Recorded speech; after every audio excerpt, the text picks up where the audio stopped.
सुबह का वक्त था। गांव में मंदिर की घंटियां बज रही थी, लेकिन राधा के घर में सन्नाटा था। आंगन में एक नई नवेली दुल्हन बैठी थी। हाथों की मेहंदी अब भी ताजी थी, पर आंखें लाल थी, जैसे रात भर रोई हो। उसने धीरे धीरे अपनी चूड़ियां उतारी और दहलीज पार कर दी। गांव वालों की कानाफूसी शुरू हो गई कि कल ही तो शादी हुई थी और आज ही वो मायके लौट रही है। किसी को नहीं पता था कि राधा के साथ क्या हुआ। बस एक ही बात सबके जुबान पर थी, मेहंदी अभी सूखी भी नहीं थी और उसे घर से निकाल दिया। दरअसल राधा को उसके पति अर्जुन ने शादी के अगले दिन ही घर से बाहर निकाल दिया था, लेकिन उसके पीछे की वजह किसी को पता नहीं थी। राधा मायके लौट आई, लेकिन उसकी जिंदगी अब बहुत कठिन हो गई थी। गांव की औरतें मिलते ही ताने मारती, इतनी जल्दी क्या हो गया बहू, पति ने निकाल दिया या तो खुद भाग आई। उनकी बातें बहुत चुभती थी राधा को, लेकिन वो चुप ही रहती। उसके चेहरे पर गहरी चुप्पी थी और इस चुप्पी के पीछे की वजह ये थी कि वो खुद नहीं जानती थी कि क्यों उसके पति ने उसे शादी के पहले दिन ही घर से बाहर निकाल दिया था। राधा के लिए अब सुकून से जीना बहुत मुश्किल हो गया था। यहाँ तक कि उसके घर वाले भी उसे ठीक से बात नहीं करते थे। दिन ऐसे ही बीतते गए। राधा लोगों के तानों से अब परेशान हो गई थी। एक दिन राधा अपने कमरे में बैठी थी और खुद की किस्मत पर रो रही थी। तभी उसकी नजर सामने रखे आईने पर पड़ी, तो राधा ने अपने आंसू पोंछे और खुद को आईने में देखा और खुद से ही कहा, क्या मैं सिर्फ एक अधूरी दुल्हन हूँ? क्या शादी के टूटने में लड़की की ही गलती होती है? क्या मुझे खुश रहने का अधिकार नहीं? उसने मन ही मन ठान लिया कि अब उसकी पहचान को कोई और तय नहीं करेगा। दूसरे दिन से उसने काम की तलाश शुरू की,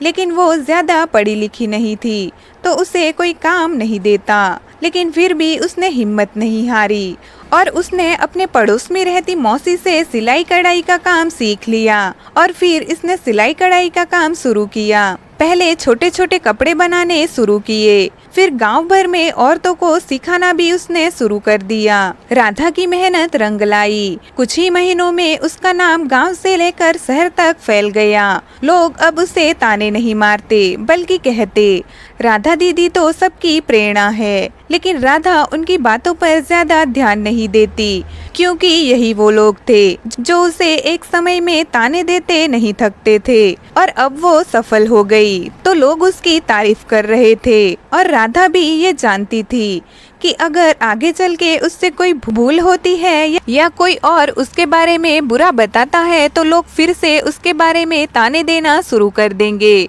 उसने ये सीख लिया था कि आप चाहे अच्छा काम करें या बुरा, लोग बातें बनाते ही है। ऐसे ही समय बीत गया और राधा को सिलाई कढ़ाई का काम करते हुए 1 साल हो गया। इस 1 साल में उसने खुद की एक दुकान भी तैयार कर ली थी।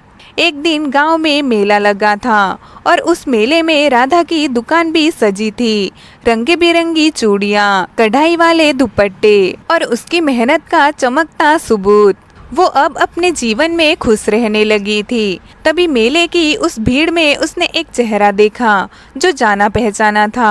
वो उसे देख थोड़ी परेशान हो गई। वो चेहरा था उसके पति अर्जुन का, जिसने राधा को शादी के पहले दिन ही घर से निकाल दिया था। अर्जुन संकोच से राधा के पास आया और कहा, राधा तुम बहुत बदल गई हो। ये सुन राधा ने हल्की मुस्कान दी और कहा, नहीं अर्जुन, मैं बदली नहीं, बस अब खुद से प्यार करना और अपने दम पर जीना सीख लिया है। थोड़े वक्त के लिए टूटी थी, लेकिन अब मैं पूरी हूँ, अपने दम पर। राधा का जवाब सुन अर्जुन की आंखें झुक गई। उसे देख राधा ने पूछा, कभी नहीं बताओगे कि उस दिन मुझे क्यों छोड़ा? राधा का सवाल सुन अर्जुन की आंखें भीग गई। उसने कहा, राधा, तुम्हारे आने से 1 हफ्ते पहले मुझे पता चला कि मुझे दिल की गंभीर बीमारी है। डॉक्टर ने कहा, जिंदगी का भरोसा नहीं। मैंने शादी रोकने की कोशिश की थी, लेकिन असफल रहा। मैं तुम्हें विधवा बनाने का गुनाह नहीं करना चाहता था, इसीलिए तुम्हें छोड़ दिया। उसकी बात सुन राधा की आंखों में आंसू आ गए।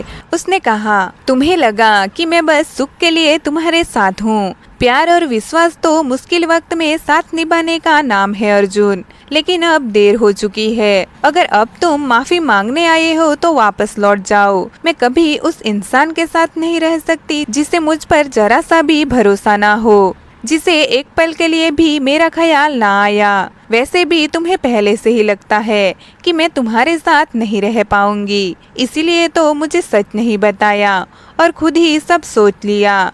तो अब हम आगे भी साथ नहीं रहेंगे। राधा की बात सुन अर्जुन चुप था और राधा अपनी दुकान की तरफ ध्यान देने लग गई। उसके बनाए रंग बिरंगे दुपट्टे हवा में लहरा रहे थे, जैसे उसकी नई जिंदगी की उड़ान हो।